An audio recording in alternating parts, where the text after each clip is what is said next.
Oi, pessoal! No vídeo de hoje eu vou contar para vocês como foi minha experiência no dia da cirurgia, fazendo então a minha cirurgia de retirada de vesícula. Ó, quem tá aqui, as pedrinhas da cirurgia que vieram comigo para casa, me deram após a cirurgia, para eu poder trazer lembrança. Bom, começa com jejum. A única preparação que eu tive que fazer anteriormente foi jejum. Então, eu tinha que chegar às 6h30 da manhã no hospital, no dia 9 de outubro, e eu tinha que ficar em jejum total de comida e água desde o dia anterior às 10. Então, para mim é complicado, principalmente água. Eu tenho um problema sério com jejum, mas tem que fazer. No dia da cirurgia, eu acordei o mais tarde possível que eu podia, até para não sentir muita fome, para não sentir muita sede.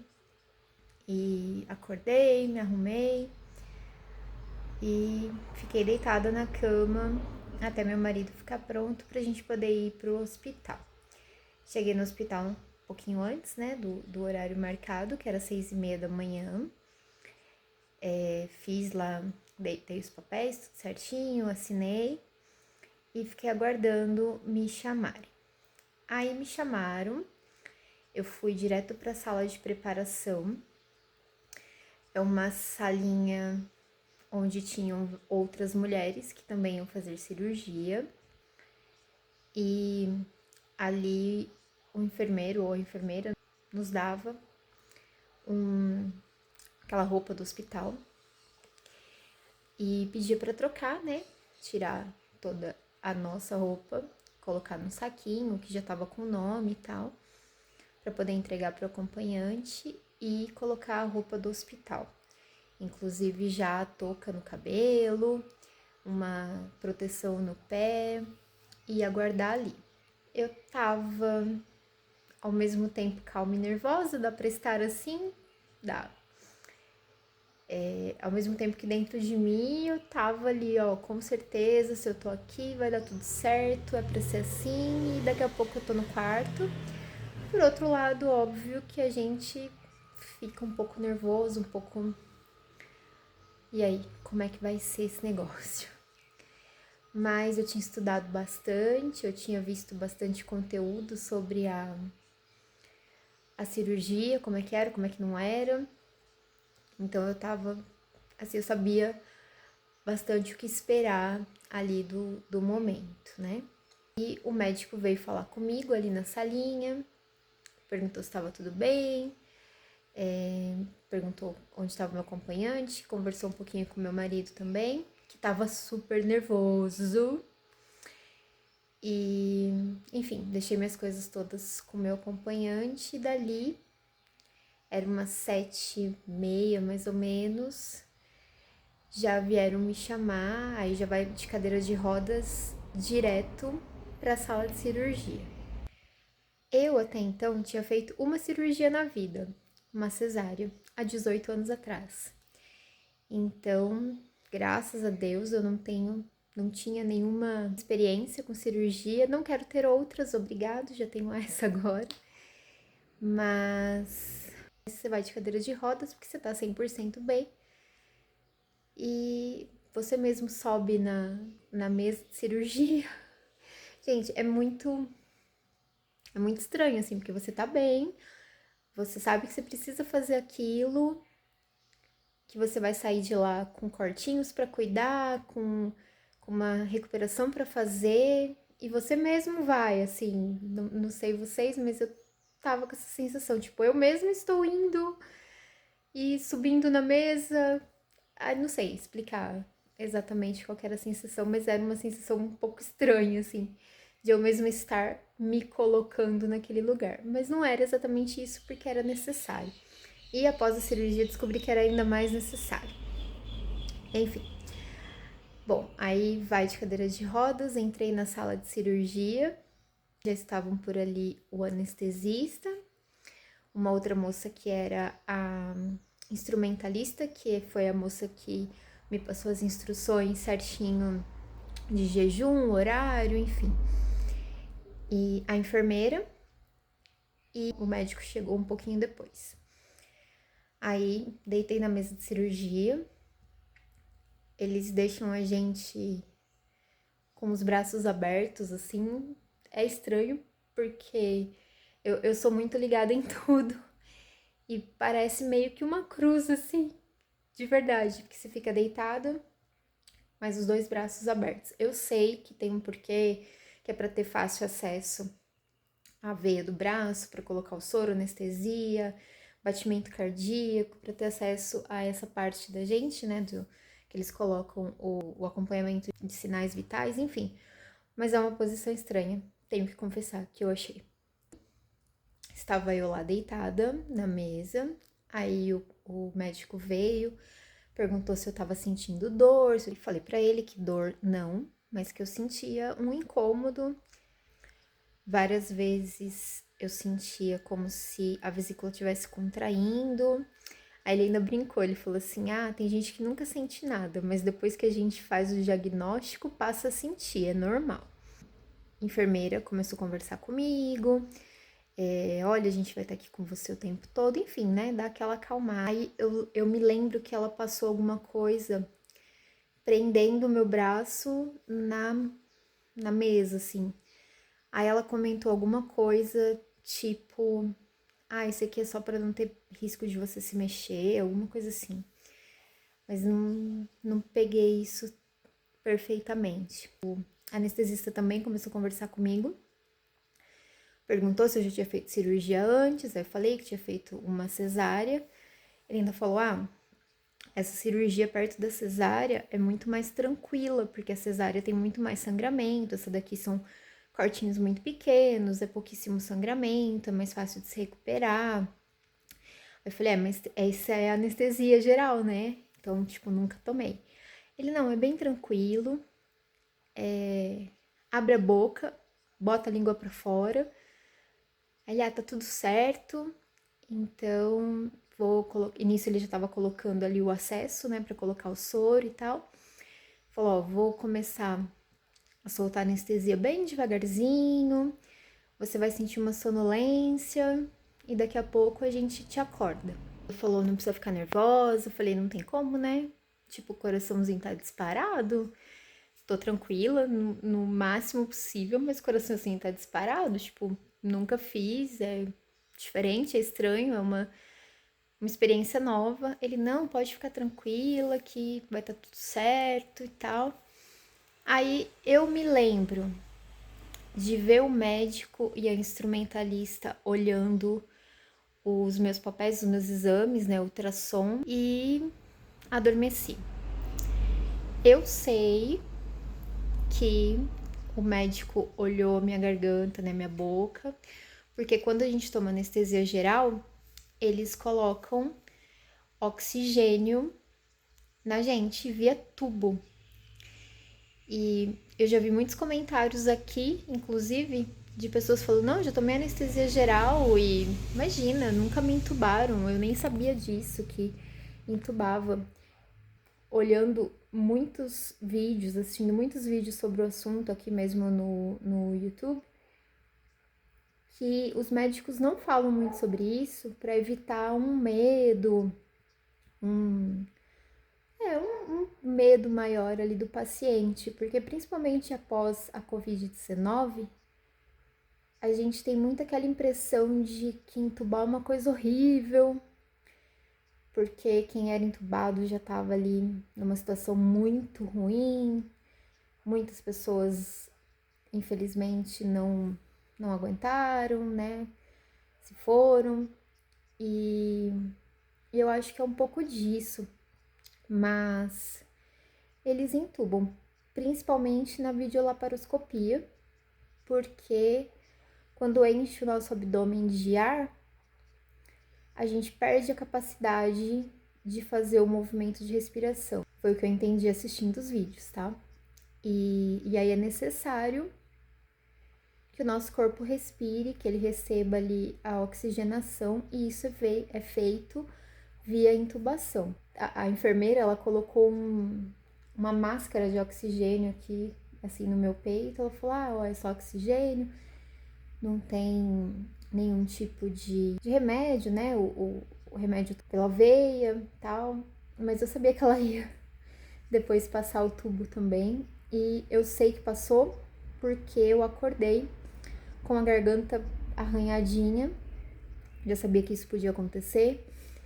E foram uns 2 dias aí com aquele na garganta, tipo, nada terrível, nada, mas aquela coceirinha, você sabe que deu aquela arranhadinha ali na garganta. Então, sim, existe a passagem do tubo com oxigênio pela nossa garganta quando a gente faz a cirurgia.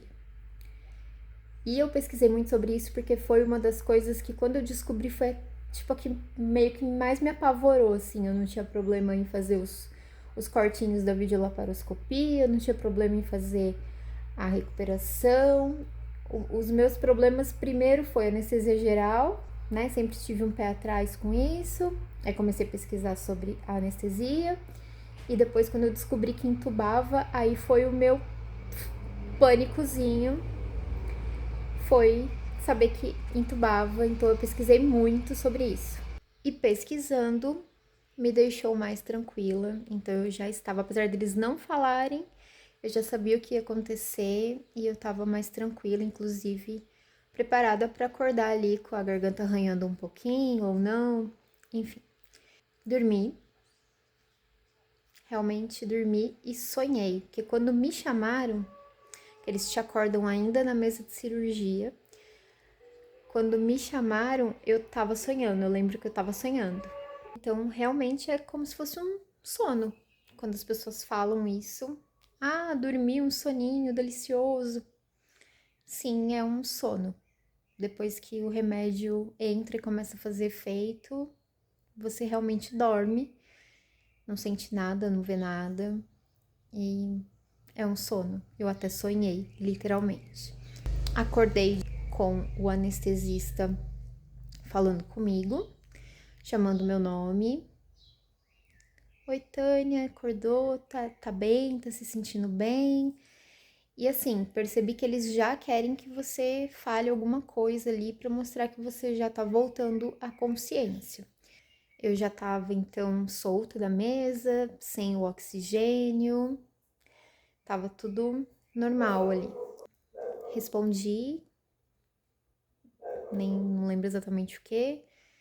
Aí ele perguntou se eu tava sentindo alguma coisa.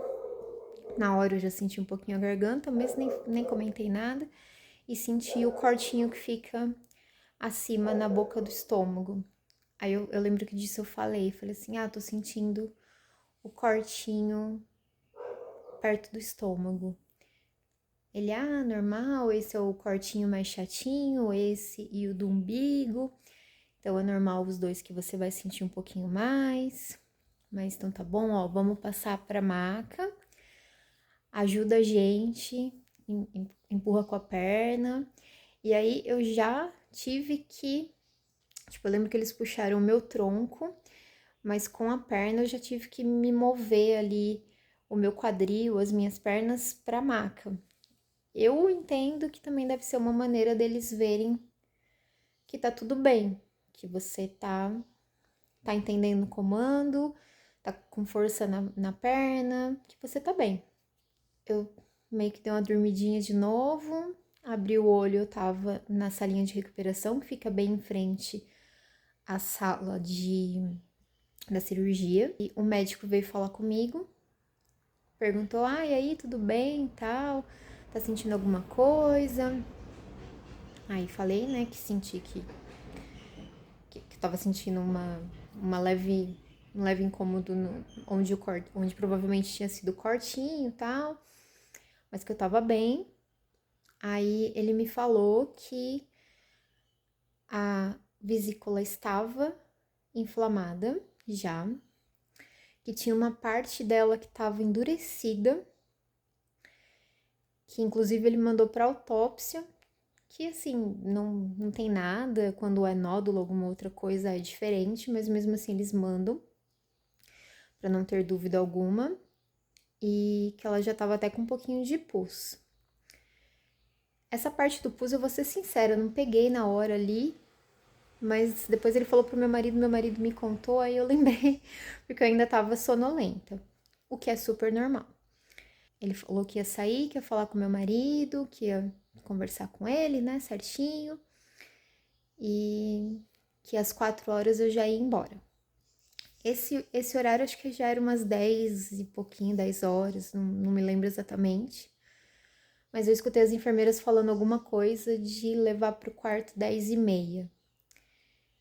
E aí eu ia ficar até as 4 no quarto, imagino eu, para observação, né? Ninguém falou exatamente nada, mas exatamente para observarem, para ver se eu não ia ter nada de nenhum problema, tontura, enfim, em relação à cirurgia. Aí, enquanto eu fiquei ali na sala, eu comecei a sentir espasmos assim no corpo, que para mim era frio ou era meu corpo voltando, assim, foi o que eu pensei na hora. Ou eu tô com frio ou é meu corpo voltando da cirurgia e dando esses pequenos espasmos. E eu pedi pra moça um cobertor, falei pra ela que eu tava com frio, que eu tava sentindo um frio. Aí ela trouxe um cobertor pra mim. E depois que ela colocou o cobertor, eu senti que foi diminuindo os espasmos, foi melhorando depois que ela colocou o cobertor em mim. Aí eu já tava louca de sede, louca de fome. Aí ela falou que quando eu fosse pro quarto, eu poderia beber água e que logo em seguida iriam trazer alguma coisa para eu comer. Bom, depois, quando eu cheguei no quarto, eu fui com a maca, né, onde eu tava na sala de recuperação. Aí o enfermeiro encostou a maca assim na cama e falou: ó, agora tem 2 opções. Ou você pula pra lá, ou a gente volta pro centro cirúrgico. E eu que fui ali, me coloquei na cama. Eu entendo que é sempre meio que um teste ali pra ver se você tá bem, se você tá conseguindo entender o que eles estão falando e se você tá com força no braço, força na perna. Então, pra mim ali era sempre meio que um teste. Depois que eu já tava na cama, a enfermeira veio, aí perguntou o nome do meu acompanhante, eu falei, aí foram chamar meu marido, aí ela veio, mediu pressão, viu se eu tava com febre e colocou alguns remédios no meu soro. Ela falou que era anti-inflamatório, um era pro estômago e o outro eu não lembro. Mas eram 3 remédios que ela colocou no meu soro. Aí eu falei que eu tava com sede, ela trouxe uma garrafinha de água pra mim e eu já podia beber devagar. Passou um tempinho, trouxeram algo pra eu comer, trouxeram um pãozinho de leite, uma bolachinha maisena, geleia e suco. Se eu não me engano, suco eu não bebi, porque eu tava bebendo água, minha sede era de água. Comecei a comer devagarzinho, o pão. É aquela coisa, por mais que a gente tá morrendo de fome, morrendo de sede, a gente nem consegue beber e comer muito. Mas fui comendo um pouquinho de pão, devagarzinho, fui bebendo água. E o médico, na hora que ele falou comigo, ele disse que a hora que eu chegasse no quarto, que ele queria que eu não ficasse muito deitada, que assim que eu achasse que eu conseguia, era para eu levantar com auxílio, óbvio, porque tem risco de dar tontura, de cair, enfim. Então, para pedir pro meu marido me auxiliar, levantar e dar uma andadinha ali no quarto mesmo e fazer isso algumas vezes até o horário que eu fosse embora. Então, assim que eu me senti bem, segura, eu pedi pra ele, a gente levantou, doeu um pouquinho o ponto, mas nada demais. Eu não senti tontura, mesmo assim, dei uma voltinha ali no quarto, sempre com o apoio dele para não ter risco, mas não senti tontura. A enfermeira vinha, perguntava se estava tudo bem e perguntava se eu tinha feito xixi. Eu já percebi que isso também era uma coisa importante. A gente ficou ali no quarto, depois veio o almoço. No almoço veio uma sopinha rala de macarrão com cenoura, uma gelatina. Aí eu comia a sopinha, não tudo, mas comia sopa, comia gelatina, bebi mais água. Sim, fui no banheiro fazer xixi. Ou seja, aí o corpo volta meio que a funcionar ali normal. Mas, com recomendação, não era para eu levantar sozinha, não era para eu andar sozinha, então sempre eu dava umas voltinhas para ir ao banheiro, para voltar sempre com meu marido junto, sempre ali com esse apoio, para não ter risco de sentir tontura e uma queda. Mas foi tranquilo. Quando deu umas 3h30 mais ou menos, me trouxeram mais um lanchinho, um outro pãozinho, era um pão francês, novamente com uma geleinha e uma margarininha. Achei até engraçado, porque diz, olha, você não pode comer gordura nos próximos dias, mas trouxe uma margarina, não comi a margarina, comi a geleia. E um pouquinho de chá. Quando deu 4h30, a moça veio, mediu a pressão de novo, temperatura, perguntou se eu tava bem e liberou a gente pra ir pra casa. E pra vir embora, elas me levaram de cadeira de rodas até a porta do hospital. Meu marido já me pegou ali na porta de carro. E aí, o asfalto, a gente vê como os asfaltos não são legais com a gente, porque quando a gente tá bem, a gente não sente. Mas cada irregularidade do asfalto é um que a gente passa pós-cirurgia, entendeu? É chato, mas tudo bem. E chegando em casa, eu podia tomar banho normal, o médico falou. Eu vim com o micropor em cima dos cortinhos. Aí ele disse que eu podia tomar banho, depois tinha que secar os micropor bem sequinho. A enfermeira até falou que podia passar um secador de cabelo desde que fosse na temperatura fria, para ajudar a secar, porque tinha que realmente estar bem seco. E aí no dia seguinte eu podia tirar o micropor para deixar os pontos secarem. Eu tomei banho normal, mas a hora que eu saí me deu um frio, mas um frio, e nem tava tão frio assim. Eu tremia de frio. Aí entendo também que era meu corpo ainda, não 100%, porque me deu muito, muito, muito frio. Aí meu marido me ajudou a colocar roupa, que eu não tava conseguindo colocar sozinha, principalmente calça, meia, essas coisas, pra eu me aquecer rapidamente, mas me deu um frio muito intenso, assim, deu tremer muito mesmo depois do banho. E de janta eu tomei uma sopinha, sopa de batata, e foi isso. Eu vim com receita de anti-inflamatório e um outro remédio para dor, caso doesse. Aí tomei o primeiro anti-inflamatório nessa noite e tomei um remédio para dor também, porque eu queria descansar, dormir bem. E aí eu dormi muito, muito pesado. Não me incomodou em nada os cortinhos, eu realmente dormi bem. Esse foi o dia da cirurgia. E no próximo vídeo eu vou começar a contar para vocês como começa aí a recuperação do dia 1 pós-cirurgia.